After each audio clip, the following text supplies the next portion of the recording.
What is going on, everybody? It's Richard here with the Farm Life. Tonight I'm just out here working on these Gabion Rock walls.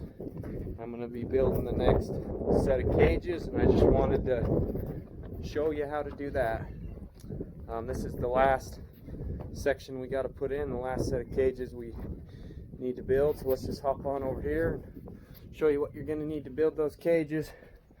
This is a 5-foot high by 16 foot. Well, I had to cut them, but normally they come in 16-foot lengths, horse panels. This is what I'm going to use to cut up and make the pieces that we're going to need, and then I'll flip you right around. And then we've got all our tools laid out on the table here, what we're going to need. I use a Sawzall, so we're going to need some good Sawzall blades. I usually go through a couple of them per panel. Good old Milwaukee cordless Sawzall. We're going to need a pair of linemen's, tape measure, some good high tensile tie wire to tie the corners. Tie it all together. Safety first, we're going to want some gloves, safety glasses, and a 4-foot level for when we need to set the cages. So with that being said, let's get to work.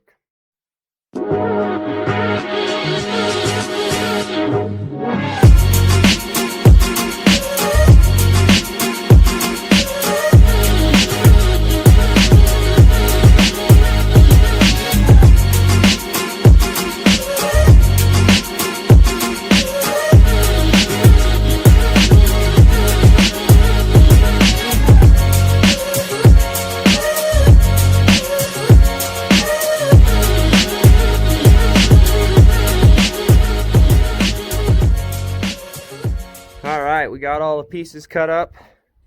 This set of cages is going to be 12 feet long. Here's the bottom. We have the two sides. We have the two ends. You probably noticed that they're going different directions, but that's not going to matter because we're going to butt the one end of the cage up to the existing cage, so you won't be able to see that side anyway, so that's not going to matter. Otherwise, you'd want to make sure your squares are going the same direction. And then these were just scrap pieces that I cut up. They're 16 inches wide, and we're just going to put those in the center of the cages to help sturdy it up. And out of that whole cage, or out of that whole panel, that's all the waste that we had. So we were able to cut it up and get the most use out of it. This is the wire we're going to use. It's a high tensile wire. It's really durable.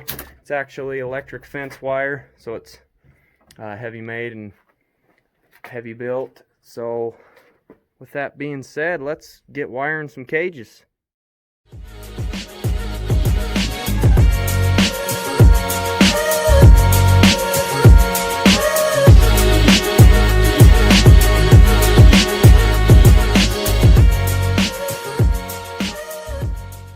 Okay, we got the cages all wired up. I went every couple feet with the wires. I got the two sides wired on.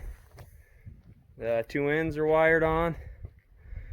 Now, as long as everything works out like it should, we should be able to just fold it up and tie it together.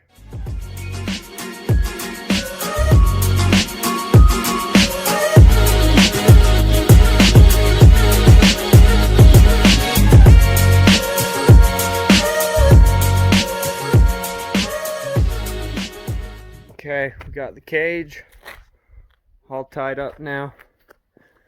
I went 3 wires on the corners on each end, and I put the ties facing inside of the cage so that way it can't poke anybody. So now that we have it all tied together, I've got these 3 scrap pieces. We're gonna just throw them in probably every couple feet, just like that, and that'll help stiffen the cage up and keep it from spreading. So let's get these 3 pieces tied in, and we're about finished with this one.